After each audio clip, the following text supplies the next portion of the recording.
এমন কোন বিষয় নাই, এমন কোন নিয়ামত নাই যেটা আল্লাহ খুলে খুলে বর্ণনা করেন নাই। জান্নাতের বর্ণনা দিয়েছেন, জাহান্নামের শাস্তির কথা বর্ণনা দিয়েছেন। এই সমস্ত পদ্ধতির মধ্যে একটা পদ্ধতি হলো এরকম যে আল্লাহ তাআলা মুমিনদের কিছু গুণাবলী, আগের জমানার উম্মতের মধ্যে যে মুমিনরা ছিল সেই মুমিনদের কিরূপ সিফত ছিল, কেমন গুণাবলী ছিল, কেমন বৈশিষ্ট্য ছিল, এগুলো আল্লাহ তুলে ধরেছেন। কেন আল্লাহ কেন তুলে ধরলেন? যাতে যারা সফল মুমিন হতে চায় তারা যাতে এই গুণগুলো, তারা যাতে এই বৈশিষ্ট্য তাদের ব্যক্তি জীবনে, তাদের পারিবারিক জীবনে, তাদের সামাজিক জীবনে, তাদের রাষ্ট্রীয় জীবনে তারা এগুলোকে গ্রহণ করতে পারে। তো আমাদের আজকের আলোচ্য বিষয় হলো যে একজন সফল মুমিন হওয়ার জন্য কয়েকটি গুণাবলী, সফল মুমিন যারা তাদের কিছু গুণাবলী আল্লাহ সূরাতুল মুমিনুনের মধ্যে বলে দিয়েছেন। আল্লাহ তাআলা বলেন, ক্বাদ আফলাহাল মুমিনুন, নিশ্চয়ই সফল কাম হয়েছে মুমিনরা, আল্লাযীনা হুম ফি সালাতিহিম খাশিউন, যারা তাদের নামাজের মধ্যে বিনয়ী, যারা আন্তরিকভাবে তাদের নামাজের মধ্যে বিনয়ের সাথে তারা নামাজ পড়ে। ওয়াল্লাযীনা হুম আনিল লাগবি মুরিদুন, যারা অহেতুক বিষয় থেকে বিরত থাকে, যারা অহেতুক বিষয় থেকে বিরত থাকে। ওয়াল্লাযীনা হুম লিয-যাকাতি ফাইলুন, যারা যাকাত প্রদান করে, কি করে? যাকাত প্রদান করে। ওয়াল্লাযীনা হুম লিফুরুজিহিম হাফিজুন, এবং যারা তাদের লজ্জাস্থানকে হেফাজত করে, লজ্জাস্থানকে যারা সংরক্ষণ করে।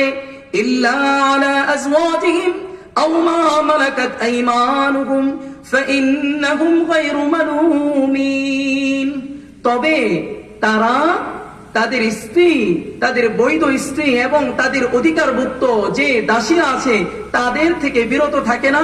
কেননা তারা এই কারণে ফাইন্নাহুম গায়রু মালুমিন, তারা তিরস্কৃত হবে না। তাদের থেকে যদি তারা বিরত না থাকে তাহলে তারা কি হবে না? তিরস্কৃত হবে না। এরপর আল্লাহ বললেন, ফামান ইবতাগা ওয়ারাআ যালিকা ফাউলাইকা হুমুল আদুন, তবে এছাড়া কেউ যদি অন্য কোনো বিষয় তালাশ করে, অন্য কাউকে তালাশ করে, তারাই হলো সীমা লঙ্ঘনকারী। তারা কি? সীমা লঙ্ঘনকারী। যদি স্ত্রী ব্যতীত, আর এখন তো বাদী দাসীর সময় নেই, এগুলা পৃথিবীতে নেই, তো এই হিসাবে বৈধ স্ত্রী ব্যতীত যদি অন্য কোথাও সে কোনো কিছু কামনা করে, যৌন আকাঙ্ক্ষা কামনা করে, তাহলে তারা কি? সীমা লঙ্ঘনকারী। আমার কথাই না আল্লাহর কথায়? আল্লাহর কথায়। এরপর ওয়াল্লাযীনা হুম লিআমানাতিহিম ওয়া আহদিহিম রাউন, যারা আমানত এবং ওয়াদাকে রক্ষা করে, যারা আমানত এবং ওয়াদাকে রক্ষা করে। ওয়াল্লাযীনা হুম আলা সালাওয়াতিহিম ইউহাফিজুন, এবং যারা নামাজকে পরিপূর্ণভাবে রক্ষণাবেক্ষণ করে। এই হলো মোট 7টা গুণাবলী। তাহলে আমি বলবো, আপনারা 1 বলবেন, 2 বলবেন, ঠিক আছে? প্রথম, যারা নামাজে কি হয়? আন্তরিকভাবে বিনীত হয়, 1 নাম্বার গুণ। 2 নাম্বার, যারা অহেতুক বিষয় থেকে বিরত থাকে। 3 নাম্বার, যারা যাকাত প্রদান করে। কি প্রদান করে? যাকাত প্রদান করে। 4র্থ, যারা নিজের লজ্জাস্থানকে হেফাজত করে। কি করে? লজ্জাস্থানকে হেফাজত করে। 5ম এবং 6ষ্ঠ একসাথে, আমানতদারি এবং যারা ওয়াদাকে রক্ষা করে। তাহলে 5, 6, আমানতদার এবং কি? ওয়াদা রক্ষা করা। 7 নাম্বার আবার আল্লাহ তাআলা বলেছেন, যারা নামাজকে পরিপূর্ণভাবে কি করে? রক্ষণাবেক্ষণ করে। তো এই গুণগুলা যদি আমরা আমাদের মধ্যে হাসিল করতে পারি, যারাই হাসিল করবে, আল্লাহ ঘোষণা দেন, উলাইকা হুমুল ওয়ারিসুন, তারাই হলো সেই উত্তরাধিকারী। কিসের উত্তরাধিকারী? আল্লাযীনা ইয়ারিসুনাল ফিরদাউস, যারা হলো জান্নাতুল ফিরদাউসের উত্তরাধিকারী। সুবহানাল্লাহ। এই 7টা গুণ যদি কেউ আনতে পারে, তারা কিসের হকদার? জান্নাতুল ফেরদাউসের, সবচেয়ে বড় জান্নাতের হকদার তারা হবে। এবং এটা হারানোর নয়, এটা হুম ফিহা খালিদুন, সেটাই তারা চিরকাল থাকবে। আল্লাহ আমাদের সকলকে এই গুণগুলো অর্জন করে জান্নাতুল ফেরদাউসের হকদার হওয়ার আল্লাহ তৌফিক দান করুক। তাহলে প্রথম নাম্বার, যারা তাদের নামাজের মধ্যে আন্তরিকভাবে বিনীত, খুশু, শব্দটা কি? খুশু। এখন নামাজ হলো ঈমানের পরে মুসলমানদের জন্য সবচাইতে গুরুত্বপূর্ণ আমল কি? নামাজ। নামাজ হলো মুমিনের চোখের শীতলতা। নামাজ হলো আল্লাহ তাআলার নৈকট্য হাসিল করার বড় মাধ্যম।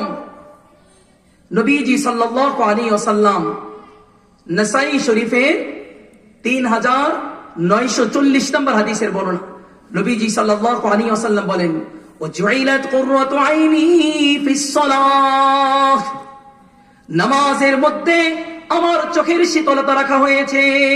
সুবহানাল্লাহ। নামাজের মধ্যে চোখের শীতলতা রাখা হয়েছে কার? আমার আপনার নবী মুহাম্মদুর রাসূলুল্লাহ সাল্লাল্লাহু আলাইহি ওয়াসাল্লামের চোখের শীতলতা হলো কি? নামাজ।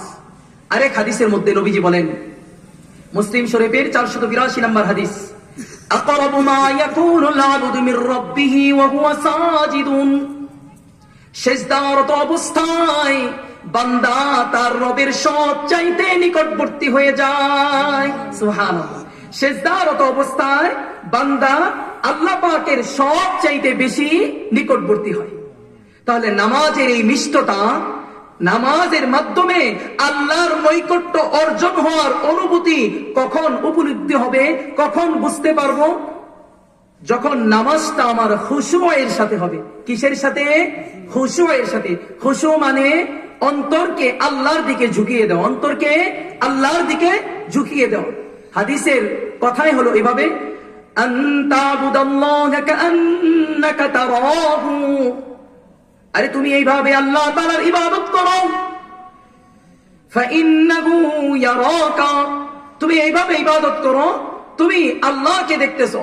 ফাইন লাম তাকুন তারাহু, যদি তুমি এই কথাটাকে নিজের মনের মধ্যে না আনতে পারো যে আমি আল্লাহকে দেখতেছি, তাহলে ফাইন্নাহু ইয়ারাকা, তুমি ভাবো আমাকে আমার রব আল্লাহ দেখতেছেন। সুবহানাল্লাহ। এটা হলো একেবারে চূড়ান্ত পর্যায়ের কথা। তো এই চূড়ান্ত পর্যায়ের আগে প্রাথমিক কিছু স্তর পাড়ি দিতে হয় না? এটা তো চূড়ান্ত পর্যায়ে, যে আল্লাহ আমাকে দেখতেছেন এই মনোভাবটা নামাজের মধ্যে আনা, এটা তো চূড়ান্ত পর্যায়ে। নামাজের মধ্যে দেখবেন, নামাজে গেলে নামাজের মধ্যে মন এদিকে চলে যায়, ওইদিকে চলে যায়, দোকানের এক হিসাব মিলে না, কিন্তু নামাজের মধ্যে গেলে হিসাব মিলে যায়। অনেক কাজ মনে নাই, নামাজের মধ্যে গেলে এগুলা মনে হয়ে যায় যে এই কাজটা তোমার বাকি আছে, হয় না এরকম? কেন?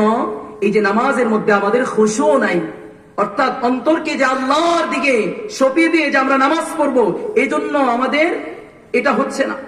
আর এই জন্যই আল্লাহ বলেছেন, ইন্নাস সালাতা তানহা আনিল ফাহশাই ওয়াল মুনকার, নিশ্চয়ই নামাজ মানুষকে অশ্লীল এবং গর্হিত কাজ থেকে বিরত রাখে।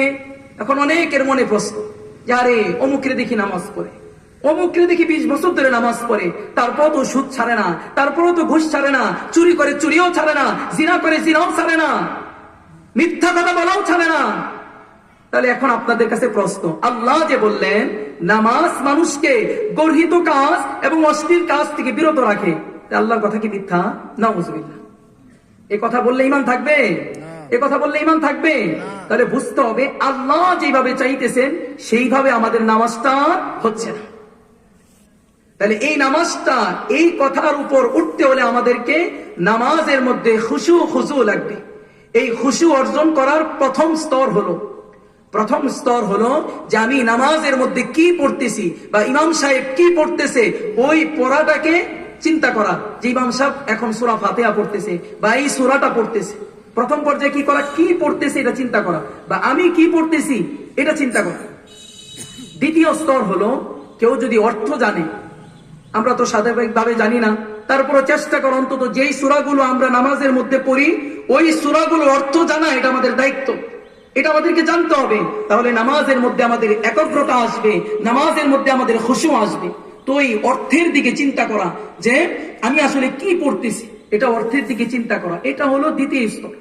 কিন্তু আমাদের হালত তো এরকম হয়ে গিয়েছে যে নামাজে আল্লাহু আকবার বলছি, কেমন জানি সুইচটা টিপ দিছি, এরপর আসসালামু আলাইকুম ওয়া রাহমাতুল্লাহ, আসসালামু আলাইকুম, শেষ। একবারে মিশিং এ ওটু নামাজ শেষ হয়ে গেছে। কি পড়লাম প্রথম রাকাতে, দ্বিতীয় রাকাতে কি পড়লাম, বা ইমাম সাহেব কি পড়লেন, কিছুই আমরা বলতে পারি না। এজন্য আমাদেরকে এই নামাজের প্রতি কি করতে হবে? অহেতুক বিষয় আসলে এটা কি, এটা আগে বুঝি, তারপরে আমাদের বিস্তারিত ব্যাখ্যায় যায়।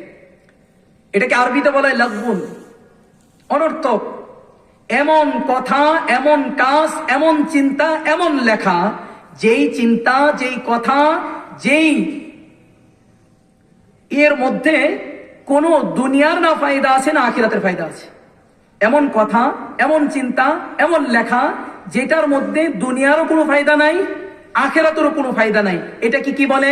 লাগ। এটা কি বলে? অহেতুক বিষয়। কি বিষয়? অহেতুক বিষয়। তো আল্লাহ তাআলা এই আয়াতের মধ্যে একজন সফল মুমিন বা একজন মুমিন সে পৃথিবীতে কিভাবে জীবন যাপন করবে, পৃথিবীতে সে কিভাবে জীবন অতিবাহিত করবে, এটা আল্লাহ রাব্বুল আলামিন বলে দিয়েছেন যে একজন সফল মুমিন সে অহেতুক বিষয় থেকে সে বিরত থাকবে।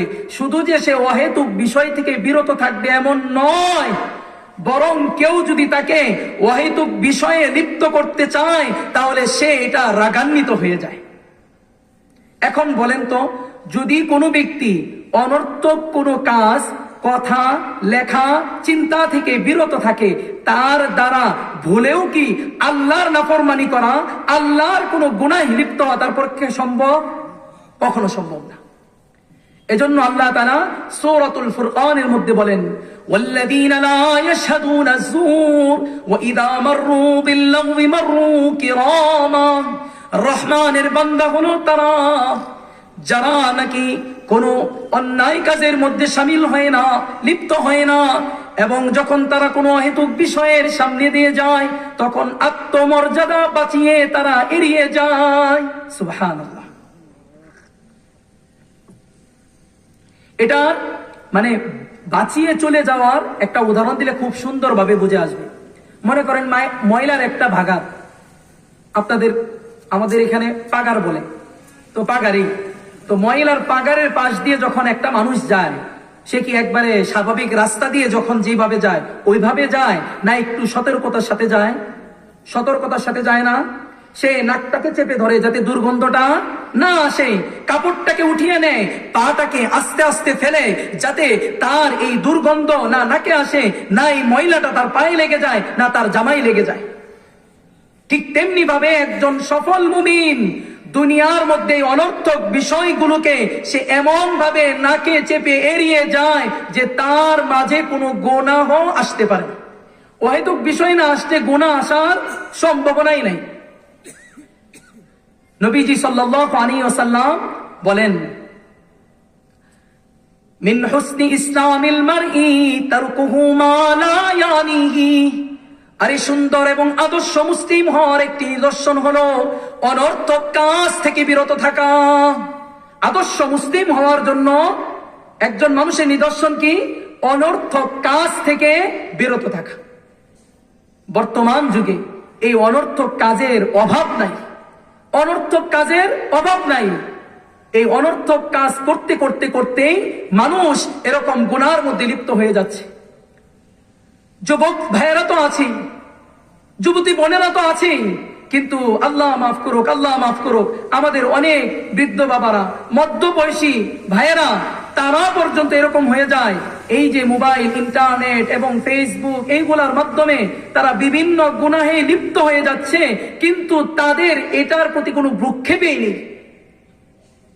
টিকটকের ভিডিও দেদারসে দেখতেছে, শর্ট ভিডিওগুলো দেদারসে দেখে, মুরব্বীরাও দেখতেছে যে একটু হাসিরই তো, কিন্তু এটা তো অহেতুক বিষয়।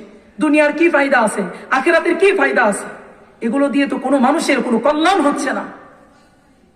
আপনারা আমাদের ভালো জানেন যে আপনাদের এলাকাতে একজন এরকম টিকটক ভিডিও বানাইতে গিয়ে আগুন পুড়ে শেষ, এবং ওই যাত্রাবাড়িতে দুইজন মেয়ে টিকটক বানাইতে গিয়ে কারেন্টের মধ্যে শরীর লেগে গিয়ে একেবারে জ্বলে জায়গাতেই শেষ। এইগুলা মানুষকে কোনো উপকার তো দিচ্ছে না।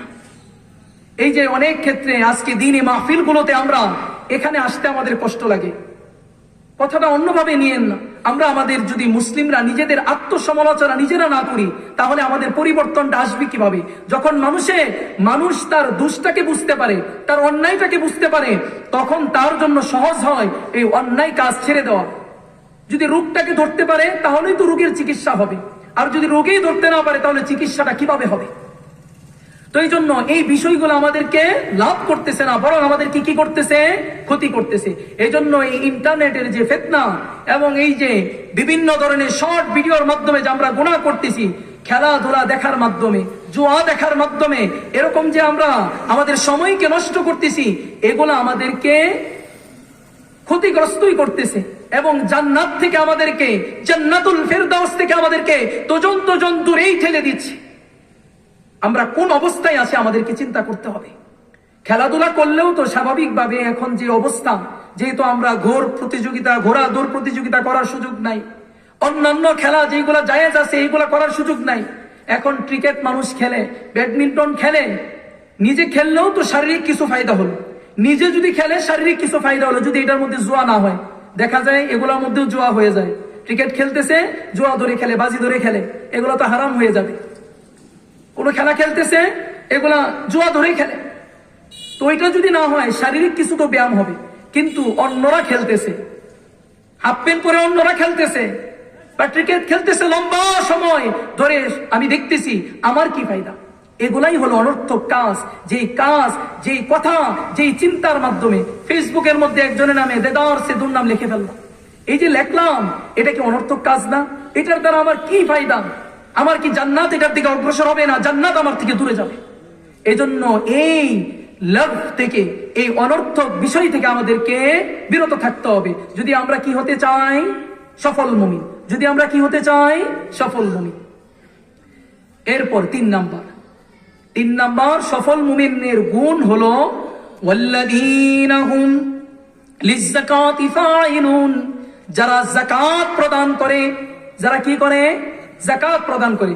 যাকাত ইসলামের একটা গুরুত্বপূর্ণ বিধান। হাদিসের ভাষায় পঞ্চম স্তম্ভের মধ্যে একটি কি? যাকাত। আল্লাহ যাকে মাল দিয়েছেন তাকে আল্লাহ যাকাতের নির্দেশ দিয়েছেন। যাকাত শুধু ইবাদত, এটা তো আছেই, কিন্তু যাকাতের মাধ্যমে আল্লাহ যে ব্যবস্থাপনা করেছিলেন সেই রূহটাকেই তো আমরা মেরে ফেলেছি। আমাদের চিন্তা চেতনাতেই নাই যাকাতের ব্যবস্থাটা। যাকাত দ্বারা আল্লাহ দারিদ্রতা বিমোচন করার ব্যবস্থা করেছিলেন। যাকাতের মাধ্যমে ধনী গরিবের মধ্যে সম্পর্ক তৈরি করতে চাইছিলেন আল্লাহ তাআলা। যাকাতের মাধ্যমে, এই যাকাত যখন কোন অর্থশীল ব্যক্তি দারিদ্র মানুষকে দিবে, তখন এই মানুষ কোন অন্যায় অপরাধ, সন্ত্রাস, ছিনতাইকারী এগুলা সে হইতে পারবে না। আজকে এই যে মানুষকে যে হত্যা করা হয়, মানুষকে যে অন্যায় ভাবে হত্যা করা হয়, কিসের কারণে যে হত্যা করে? কিসের বিনিময়ে করে? টাকার বিনিময়ে। তো এই যাকাত ব্যবস্থাকে যদি আমরা সমৃদ্ধভাবে করতে পারি, যাকাতটাকে আদায় করতে পারি, তাহলে যেমনি ভাবে যে যাকাত দিবে তার দিলের মধ্যে পবিত্রতা আসবে, তার অর্থের মধ্যে পবিত্রতা আসবে, এবং পুরা পৃথিবীর মধ্যে মুসলমানদের মধ্যে ভ্রাতৃত্বের বন্ধন সৃষ্টি হবে এবং একটা ব্যালেন্স অর্থনীতি সৃষ্টি হবে। এই যে জাগতিক যে বিষয়গুলা যাকাতের, এগুলা যদি কেউ যাকাত না দেয়, এগুলা কি নষ্ট হয় না? নষ্ট হয় কিনা? শুধু কি উখরবি যে ইবাদতটা করলাম না, আল্লাহর কাছে আযাব, বিষয়টা কি এরকম রইল না? দুনিয়ার ফায়দাও নষ্ট হচ্ছে, দুনিয়ার পরিবেশটা যেটার দ্বারা ভারসাম্যপূর্ণ হতো সেটা নষ্ট হচ্ছে কিনা? উত্তর করি, নষ্ট হচ্ছে কিনা? তাহলে নষ্ট হচ্ছে যেহেতু আল্লাহর পক্ষ থেকে আমরা তো খালি উখরবি আযাবের কথাই শুনি, শাস্তির কথাই শুনি। দুনিয়াতেও তার নগদ কিছু শাস্তি আছে। এক নম্বর শাস্তি, যেই ব্যক্তি যাকাত ওয়াজিব হওয়ার পর সে যাকাত আদায় করবে না, আল্লাহর পক্ষ থেকে তার অভিভাবকত্ব চলে যায়, আল্লাহ তার অভিভাবকত্ব গ্রহণ করেন না। নাউযুবিল্লাহ। আল্লাহ এবং আল্লাহ রাসূলের পৃষ্ঠপোষকতা তার থেকে উঠে যায়। আল্লাহ এবং আল্লাহ রাসূলের সাথে যুদ্ধের শামিল হয়ে যায় যাকাতকে অস্বীকার করা। সর্বশেষ যে বিষয়টা, যাকাত যদি কোনো জাতি, কোনো গোষ্ঠী অস্বীকার করে, যাকাত প্রদান না করে, আল্লাহ তাআলা ওই দেশের মধ্যে একেবারে জাতীয় বিপর্যয়, খরা, ভূমিকম্প, অনাবৃষ্টি, এরকম জাতীয় বিপর্যয় দিয়ে তাদেরকে শাস্তি দেন। নাউযুবিল্লাহ। এটা হলো দুনিয়াবী শাস্তি।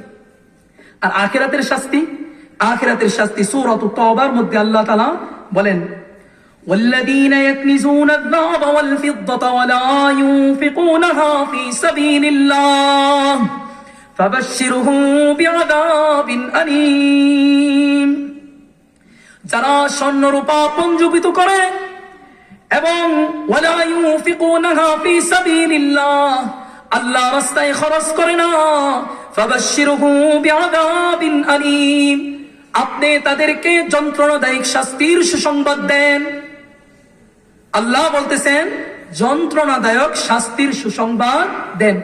এরপর যে কথাটা খুব মনোযোগ দিয়ে শুনি, ইয়াউমা ইউহমা আলাইহা ফি নারি জাহান্নাম, এই ধন সম্পদকে জাহান্নামের আগুনের মধ্যে উত্তপ্ত করা হবে। ফাতুকওয়া বিহা জিবাহুহুম ওয়া জুনুবুহুম ওয়া যুহুরুহুম, এবং এটা দিয়ে, এই সম্পদ দিয়ে তাদের কপালের মধ্যে, তাদের পার্শ্বর মধ্যে, তাদের পিঠের মধ্যে দাগ দেওয়া হবে। নাউযুবিল্লাহ। কেন? এবার আসে, ফরিদাবাদ মাদ্রাসার প্রখ্যাত মুহাদ্দিস আল্লামা জিকরুল্লাহ খান সাহেব হুজুর আমাদেরকে এটা যখন পড়ান, তিনি এই কথা বলেছিলেন যে আল্লাহ যে বললেন ফাবাশশিরহুম বিআযাবিন আলীম, আচ্ছা বলেন তো, কাউরে কেউ শাস্তি দিবে, কাউরে কেউ কোন ধরনের কঠোরতা করবে, এটা কি সুসংবাদ হইতে পারে? এটা সুসংবাদ হইতে পারে না। অনেক ক্ষেত্রে এরকম হয় না, বাচ্চারা একটু দুষ্টামি করে, তো মা বলে আসো বাবা আসো, আব্বু ডাকে যে বাবা একটু আসো, করছে দুষ্টামি, তারে বলে আসো তোমার চকলেট খাওয়াবো। আসলে কি তারে চকলেট খাওয়ানোর উদ্দেশ্য, না সে আসতে তাকে শাস্তি দিবে? তো এই জন্য আল্লাহ তাআলা সুনিশ্চিত ভাবে আল্লাহর হুকুমকে যারা লঙ্ঘন করেছে তাদেরকে আল্লাহ শাস্তি দিবেন। এজন্য তাদেরকে একটু মজার ছলে, তারা যেহেতু আল্লাহর আদেশ মানে নাই, তাদের সাথে ওই দিন এরকম ভাবে একটু মজার ছলে বলা হবে তোমাদেরকে সুসংবাদ দেওয়া হলো কিসের? যন্ত্রণাদায়ক শাস্তি। এবং পরবর্তীতে বলা হলো যে তাদের কপালে, তাদের পার্শ্বে, তাদের পিঠে দাগ দেওয়া হবে। কেন? দেখবেন যখন কোনো গরিব মানুষ এসে, একজন দরিদ্র মানুষ মানুষের কাছে এসে হাত পাতে, তখন মানুষ সর্বপ্রথম যে কাজটা করে, ভ্রুটা কুঞ্চিত করে ফেলে, কপালটাকে একটু ভাঁজ করে ফেলে। আর এই সকালবেলা এই কোত্থেকে আসলো, একেবারে ফকির দিয়া পুরা পৃথিবীটা ভরে গেছে, এরকম করে কি করে না? করে। কপালটাকে কুচ করে ফেলে। তো এই জন্য আল্লাহর আদেশ সে মানে নাই, সর্বপ্রথম তার কপালের মধ্যে দাগ দেওয়া হবে। দ্বিতীয়, দেখবেন কপালটাকে কুচ করার পর সে তার পিঠটাকে ঘুরিয়ে নেয়, পার্শ্বটাকে ঘুরায়, এজন্য তার পার্শ্বের মধ্যে দাগ দেওয়া হবে। এরপর সে পিঠ ফিরিয়ে চলে যায় না, এজন্য তার পিঠের মধ্যে দাগ দেওয়া হবে। এটা আমরা না করি। আমাদেরকে, যাদেরকে আল্লাহ অর্থ দিয়েছেন, তারা এরকম দরিদ্রদের সাথে এরকম কাজ না করি। যদি এরকম করি, আরে আল্লাহ আজকে আমাকে অর্থ দিয়েছেন, আল্লাহ তো আমাকে অর্থ নাও দিতে পারতেন। অর্থ কে দেন? রিজিক কে দেন? আল্লাহ। কে দেন? আল্লাহ। আল্লাহ তাকে দেয় নাই, আমাকে দিয়েছে, এর শুকরিয়া স্বরূপ তো তাকে দেওয়া দরকার, ভাবা দরকার। আজকে যদি আমার জায়গায় সে থাকতো, তার জায়গায় আমি থাকতাম, তাহলে আমি তার কাছ থেকে কেমন আশা করতাম? এরকম ভাবে আমি তাকে দিতে পারি না, ঠিক আছে, তাকে একটা হাসি দিয়ে, ভাই আমি তো তোমাকে দিতে পারতেছি না, তুমি অন্য জায়গায় একটু দেখো, তুমি অন্য জায়গায় দেখো, অথবা আমার দেওয়া শেষ, তুমি একটু অন্য জায়গায় দেখো। এভাবে বলা যায় কিনা? এজন্য এইভাবে বলতে হবে। এই মাল সম্পদ, এটার যাকাত যদি কেউ আদায় না করে, হাদিসের মধ্যে বড় ভয়াবহতার কথা আসছে, হাদিসের মধ্যে বড় ভয়াবহতার কথা আসছে। নবীজি সাল্লাল্লাহু আলাইহি ওয়াসাল্লাম বলেন, বুখারী শরীফের 1403 নম্বর হাদিসের বর্ণনা, মান আতাহুল্লাহু মালান, আল্লাহ যাকে ধন সম্পদ দিয়েছেন, ফালাম ইউআদ্দি যাকাতাহু, অতঃপর সে তার যাকাত আদায় করে নাই, মুসিলা লাহু মালুহু ইয়াউমাল কিয়ামাহ শুজান আকরা লাহু যাবিবাতানি, সেই ব্যক্তির ওই সম্পদকে আল্লাহ কিয়ামতের দিন টেকু মাথা বিশিষ্ট 20 দর সাপে পরিণত করবেন। নাউযুবিল্লাহ। এবং কি করবেন? ওয়ায়ুতাওয়াকুহু ইয়াউমাল কিয়ামাহ, এই সাপকে তার গলার মধ্যে পেঁচিয়ে দেওয়া হবে, এই সাপকে তার গলার মধ্যে পেঁচিয়ে দেওয়া হবে। এরপর সাপ কি করবে? সুম্মা ইয়াখুযু বিলিহজিমাতাইনি ইয়ানি বিশিদকাইহি, এই সাপ তার মুখের দুই পাশে তাকে ধরবে এবং তাকে ধরে বলবে সুম্মা ইয়াকুলু আনা মালুকা আনা কানজুকা, আমি তোমার সম্পদ, আমি তোমার সেই সঞ্চিত ধন সম্পদ। নাউজুবিল্লাহ। তাহলে এই সম্পদ আমার জন্য আখিরাতের ময়দানে বিপদের কারণ হবে কিনা? বিপদের কারণ হবে। এই সম্পদ যথাযথভাবে আল্লাহ যেইভাবে বলেছেন সেইভাবে আমাকে কি করতে হবে? খরচ করতে হবে। যদি কেউ কৃপণতা করে, এই কৃপণতার শাস্তি বড় মারাত্মক। এরপর নবীজি সাল্লাল্লাহু আলাইহি ওয়াসাল্লাম আয়াত তেলাওয়াত করলেন। আল্লাহ নবী বলেন, ওয়ালা ইয়াহসাবান্নাল্লাযীনা ইয়াবখালুনা বিমা আতাহুমুল্লাহু মিন ফাদলিহি বাল হুয়া খায়রাল লাহুম বাল হুয়া শাররুল লাহুম। আরে আল্লাহ প্রদত্ত সম্পদে যারা কৃপণতা করে তারা এই কথা যাতে না ভাবে এটা তাদের জন্য কল্যাণকর, যে আল্লাহ রাস্তায় তারা ব্যয় করলো না, এটা তাদের জন্য কল্যাণকর। আল্লাহ ঘোষণা করেন বাল হুয়া শাররুল লাহুম, বরং তাদের জন্য এটা বড়ই মন্দ বিষয়। সায়ুতাওয়াকুনা মা বাখিলু বিহি ইয়াউমাল কিয়ামাহ, কিয়ামতের দিন সেই সম্পদকে তাদের গলায় পেঁচিয়ে দেওয়া হবে। আউযুবিল্লাহ। তাদের গলায় এই সম্পদকে পেঁচিয়ে দেওয়া হবে। এরপর আল্লাহ ঘোষণা করতেছেন, আরে বেটা তুমি কাটটা দেও না, ওয়ালিল্লাহি মিরাতুস সামাওয়াতি ওয়াল আরদ, আরে আসমান জমিনের রাজত্ব, আসমান জমিনের উত্তরাধিকারী হলো আল্লাহর জন্য। সুবহানাল্লাহ। আসমান জমিনের এই রাজত্ব বা উত্তরাধিকারী কার? আল্লাহ।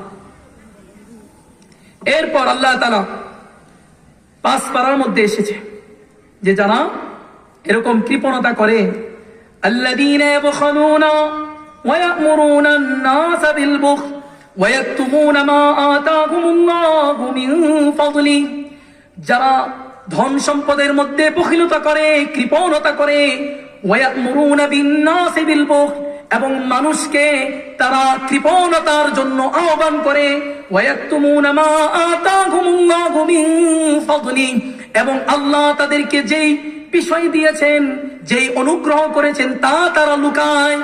তাদের জন্য আল্লাহ কি প্রস্তুত রেখেছেন?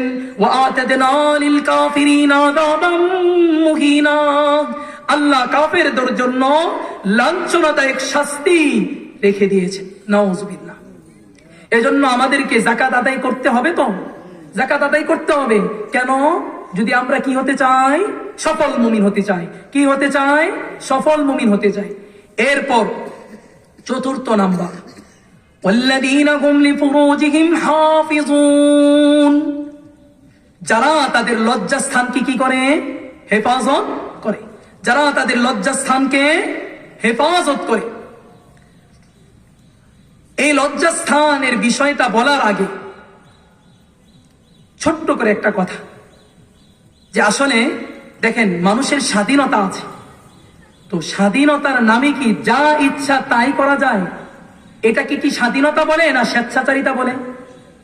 একটু উত্তর করতে হবে। স্বাধীনতার নামে যা মনে চায় তা করা, এটা কি স্বেচ্ছাচারিতা নয়? মনে করেন এখান দিয়ে উদাহরণ দিই, যে আজকে এই মাহফিল, স্বাভাবিকভাবে এই মাহফিল কমিটির, ইন্তেজামিয়া কমিটির স্বাধীনতা আছে যে তারা মাইক ব্যবস্থা খুব ভালো করবে, হরন 20টা দিবে। এখন তারা যদি 100টা লাগায়, এটা তাদের স্বাধীনতা আছে, কিন্তু এটা কি স্বেচ্ছাচারিতা না? স্বেচ্ছাচারিতা না? এটা কি মানুষকে কষ্ট দিবে না? তো আল্লাহ তাআলা মানুষের জন্য যতটুকু প্রয়োজন ততটুকুকে আল্লাহ বৈধ ঘোষণা করেছেন। মানুষের জন্য যতটুকু প্রয়োজন নাই, যা প্রয়োজন নাই, আল্লাহ সেগুলাকে অবৈধ ঘোষণা করেছেন। মানুষের খাদ্য প্রয়োজন, মানুষের বাসস্থান প্রয়োজন, মানুষের চিকিৎসা প্রয়োজন, আল্লাহ শরীয়তের মধ্যে এগুলা নিষেধ করেন নাই, বরং এইগুলাকে বৈধতা দিয়েছেন। ঠিক তেমনি ভাবে মানুষ বেঁচে থাকার জন্য আল্লাহ পৃথিবীতে নসল অর্থাৎ বংশ পরম্পরা বাঁচিয়ে রাখার জন্য এই যৌবিক যে চাহিদা এটা আল্লাহ দিয়েছেন, এই যৌবক চাহিদার বৈধ ব্যবস্থাও দিয়েছেন, অবৈধ ব্যবস্থাও দিয়েছেন। মানুষ যারা আল্লাহর নবীদের অনুসারী তারা বৈধ পন্থার অনুসরণ করবে, আর যারা নিজেরা ইত্তেবাউল হাওয়া অর্থাৎ পশুর স্তরে পৌঁছে যাবে তারা অবৈধ পন্থাকে বেছে নেবে। ঠিক কিনা?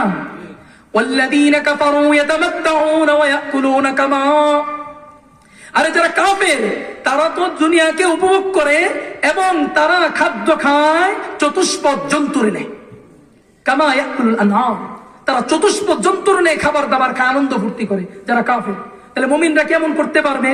করতে পারবে না। এজন্য অনেকেই দেখা যায় বৈধ স্ত্রী থাকার পরেও পরক্রিয়ায় লিপ্ত। অনেক ভাইদের স্বাধীনতার নামে স্বেচ্ছাচারিতাকে চাপিয়ে দেওয়ার জন্য তারা অন্যান্য অনেক কিছু দাবি করে। আপনারা জানেন না? যুবক ভাইরা তো জানে, এলজিবিটিকিউ নামে সমকামিতাকে বৈধতা চায়। এরকম মানুষ আমাদের বাংলাদেশে এরকম মানুষ পয়দা হয় আছে, নিজের স্ত্রী রেখে অন্য জায়গায় যেতে চায়। নিজের বৈধ স্ত্রী আছে, আবার শালীর সাথে সম্পর্ক করে। এগুলো অবৈধ। আল্লাহ বৈধতা যেরকম দিয়েছেন, অবৈধ বিষয় ঘোষণা করেছেন। এই অবৈধ থেকে বেঁচে থাকতে হবে মুমিন হিসাবে, বৈধ পন্থায় কাজ করতে হবে মুমিন হিসাবে, অবৈধ থেকে বেঁচে থাকতে হবে মুমিনের গুণাবলী হিসাবে। যারা নবীর অনুসারী তারা বৈধ পন্থায় চলবে, যারা নবীর অনুসারী নয় বরং ইত্তিবাউল হাওয়া মাদিয়াত বস্তুবাদের অনুসারী তারা এরকম সিগাল কুকুরের মতো অনুসরণ করবে। পশু পাখিও যৌনতা তাদের আছে, তাদের কোনো লিমিট নাই, তাদের কোনো বৈধ ব্যবস্থাপনা নাই, কিন্তু মানুষ তার জন্য সুশৃঙ্খল ব্যবস্থাপনার প্রয়োজন আছে। মানুষ গরু ছাগল এরকম এদেরও আল্লাহ তাআলা জীবন দিয়েছে, কিন্তু তাদের আত্মার মধ্যে একটা মন নামক বিষয় নাই। এজন্য শোনা যায় না অমুক গরু দুঃখে কষ্টে সে আত্মহত্যা করেছে, শোনা যায় যে গরু আত্মহত্যা করেছে। তো মানুষ আত্মহত্যা করে কেন? মানুষের মধ্যে একটা মন আছে, একটা হৃদয় আছে। এই হৃদয়ে যদি আঘাত লাগে তাহলে সে চেষ্টা করে তার জীবনটাই সেই রাখবে না, এরকম করার চেষ্টা করে। কেন? স্বাভাবিকভাবে এখন বৈধ পন্থা হলো বিবাহ। বৈধ পন্থা ছেড়ে দিয়ে কেউ যদি বিবাহ পন্থাকে বাতিল করে দিয়ে লিভ টুগেদারের নামে অন্য কিছু করতে চায়, তাহলে স্বাভাবিকভাবে যার মধ্যে মনুষ্যত্ব আছে, যে নবীর অনুসারী, যে মুমিন, তার দিলে কষ্ট লাগবে কি লাগবে না? লাগবে। এজন্য আমাদেরকে কি করতে হবে? বৈধ পন্থারেই অনুসরণ করতে হবে। এটা সফল মুমিন হওয়ার চতুর্থ গুণ। ওয়াল্লাযীনা হুম লিফুরুজিহিম হাফিজুন, যারা তাদের লজ্জাস্থানকে হেফাজত করে। এরপর আল্লাহ তাআলা ঘোষণা করেন এই যে হেফাজত কিভাবে হবে, কিভাবে হবে। প্রথম শয়তানের প্রথম তীর হলো সে চোখের মাধ্যমে মানুষকে গুনাহ করায়, এবং এই চোখের মাধ্যমে গুনাহ করার মাধ্যমে সে কি করে? সে মানুষকে অবৈধ পন্থার দিকে অগ্রসর করে। এজন্য আল্লাহ তাআলা মুমিনদেরকে তাদের চোখ অবনত রাখার নির্দেশ দিয়েছেন। মুমিন পুরুষকেও মুমিন নারীকেও কি করেছেন? চোখ নিচে রাখা, লজ্জাস্থান হেফাজত করার নির্দেশ দিয়েছেন। আল্লাহ তাআলা সূরাতুন নূরের 30 নম্বর আয়াতের মধ্যে বলেন, কুল লিল মুমিনিনা ইয়াগুদ্দু মিন আবসারিহিম, হে আল্লাহর নবী আপনি মুমিনদেরকে বলে দেন, ইয়াগুদ্দু মিন আবসারিহিম, তারা যেন তাদের চোখকে অবনত রাখে, তাদের দৃষ্টিকে নিচু করে রাখে। ওয়াহফাযু ফুরুজাহুম, এবং তারা যাতে তাদের লজ্জাস্থানকে হেফাজত করে। যালিকা আযকা লাহুম, এটা তাদের জন্য বড় বিশুদ্ধতম বিষয়। ইন্নাল্লাহা খাবীরুম বিমা ইয়াসনাউন। এরপর আল্লাহ মুমিনা নারীদেরকেও বলেন, কুল লিল মুমিনাতি ইয়াগুদ্দুনা মিন আবসারিহিন্না ওয়া ইয়াহফাযনা ফুরুজাহুন্না, আপনি মুমিনা নারীদেরকে বলেন তারা যাতে তাদের চোখকে অবনত